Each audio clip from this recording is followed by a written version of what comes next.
Thanks very much. We heard about this morning from Luke about what some of the focuses were. And I would just like to reflect, because I was out on the listening to the Premier about a month ago on the hustings, was campaigning for the by-elections. And I was talking to one of the staffers, and they mentioned that transport was one of the top priorities, or it was the top priority for voters in those upcoming elections.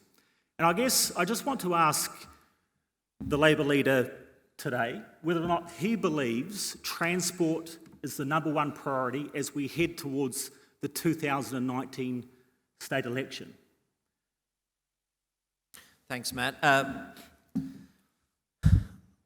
Well, transport's always an important priority. It's an important priority for us. If you want to pin me to the wall and ask me what's our number one priority, I'd say education, because I think,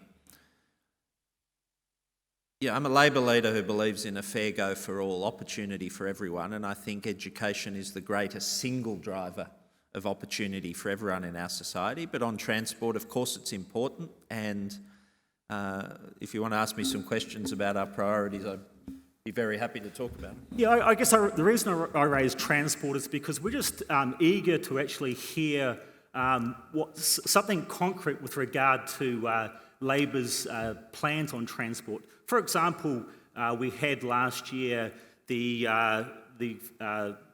Baird government announced that it was committing to a metro line from Parramatta to the CBD. And I'm just interested to know whether or not that is something that a Labor government would be committed to, a metro line which is effectively privately run, or would you prefer to expand the existing rail network? Well, I think both the Libs and us have said the same thing, which is we're supportive of a Western Metro, and there's a whole lot more work to be done. There's a joint Commonwealth state study at the moment on Western Sydney's transport needs.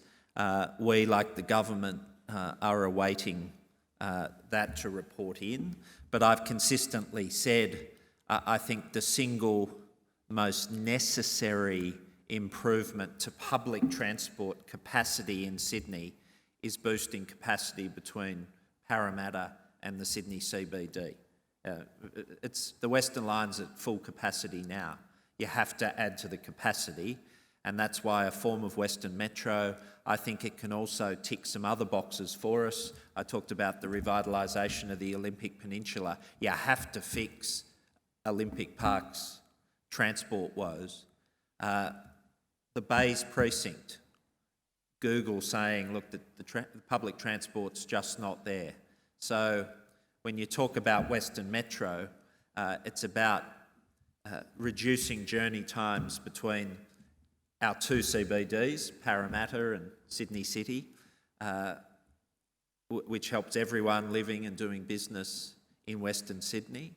But it's also about getting the Olympic legacy right, setting up the Olympic precinct for a bright future, and it's about getting that very important urban revitalisation vision at Bays Precinct going and becoming a reality. So just on, you mentioned the Olympic precinct. We've got plans for a light rail from Westmead, Carlingford, Parramatta. The governments have announced that it's going to do it in 2 stages. If you're elected to government in 2019, will you do it in 1? Yeah, I mean, we committed to light rail through Olympic Park as part of the solution to the transport challenge in the area. I have to say, road transport's vital as well, fixing the worst roundabout in Sydney, that DFO roundabout, that's a passion of mine. But on light rail, we were committing to light rail between Parramatta and Strathfield through Olympic Park. I also think you look at the population growth that would need to branch off to Wentworth Point and Rhodes. Our friends from Bilbergia built the Homebush Bay Bridge with capacity there to accommodate future light rail. I was disappointed when the government kicked back the timetable, the cynics would say, into the never never for an Olympic Park light rail connection. It's going to Carlingford. I think a more important metropolitan priority, frankly, is through the Olympic Peninsula. And so if you commit to these things, I guess the number one question a lot of people out there is, how are you going to pay for it? Yeah, which is why when good people like yourself, Matt, ask me to put dollars on the table now, I say all in good time. We have an obligation to spell out well and truly before an election in March 2019 what we'll do and how we pay for it.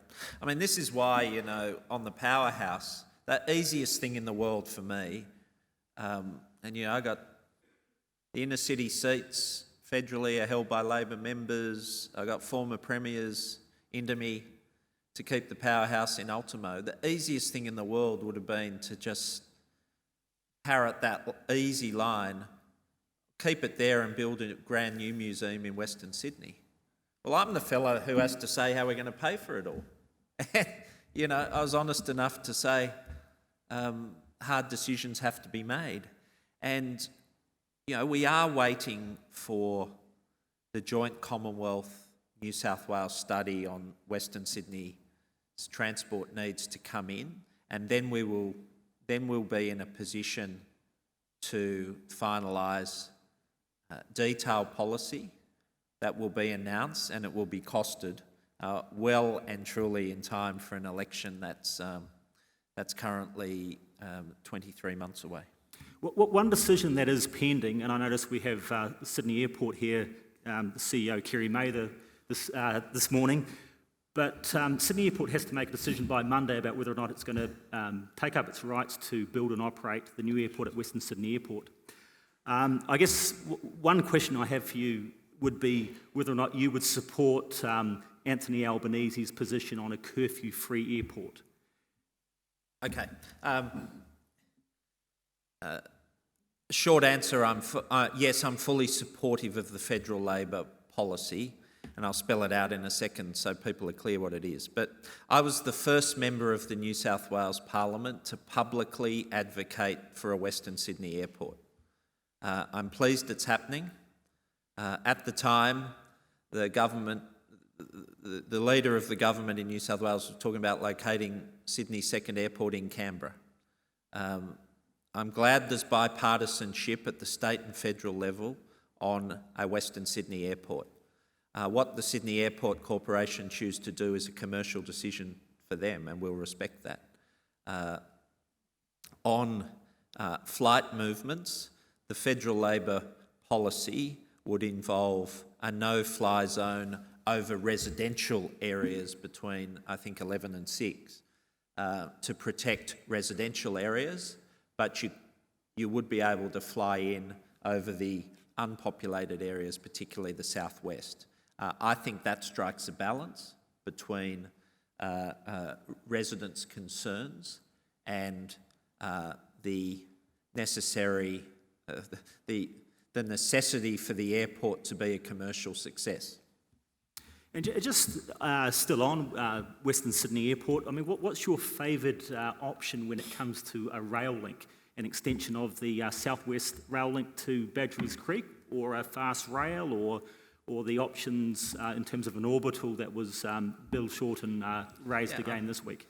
I mean, I talk to Anthony Albanese about these things constantly. There is a unity of purpose from New South Wales and federal Labor. We understand our responsibility. There's a very real prospect of a federal Labor government as early as next year, and a serious prospect of a New South Wales Labor government. So I'm working closely with Anthony. I think the vision outlined this week by Bill and Anthony for an extension from Leppington to the airport, but then the development of, if you like, a north-south rail through outer Western Sydney that essentially goes from Campbelltown through St Mary's and onto the North West Rail Line, is one that has the support of local government in the region, has the support of the business community in the region, of the Western Sydney Leadership Dialogue, and that's a vision we share. And I guess just finally, we're all interested to know how Western Sydney wins gold. How do you make a sort of a tangible bid for the Commonwealth Games? What's it going to cost? And where's the, I guess we're back to that question again, where's the money coming from? Okay, well, you have to say that if there was to be a bid, we'd start with a great advantage. That is, the majority of the venues were Sydney 2000 Olympic venues.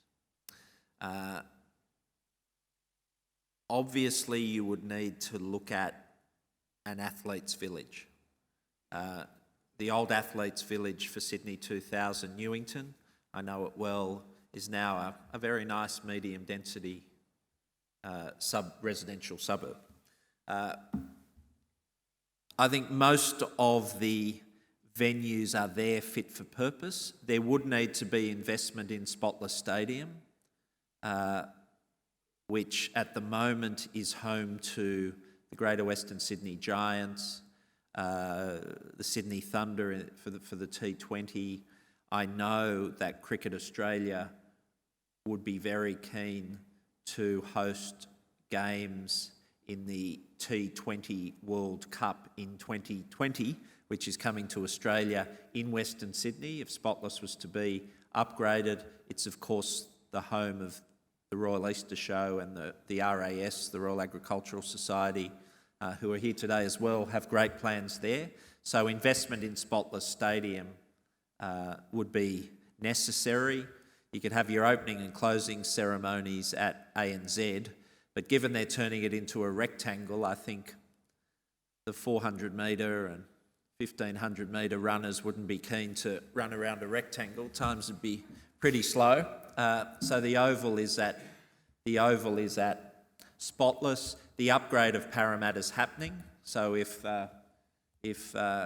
Cameron and the ARU were keen for rugby to still be in the Commonwealth Games and so on, they could be based at Parramatta Stadium. You're looking at the Penrith Lakes. Chris talked about the velodrome at Bankstown. We're pretty well placed, but what I'm encouraging the current government to do, and they'd have my full support if they commit to it, is do the due diligence, conduct a business case, treat this as an unsolicited proposal from the Western Sydney community leaders, treat it like that and go through the necessary processes and come back and report to us with a business case on the viability and the cost. It sounds like it's on. Luke Foley, thank you very much. We need greyhound racing at the Commonwealth Games in Western Sydney, the Richmond Dogs.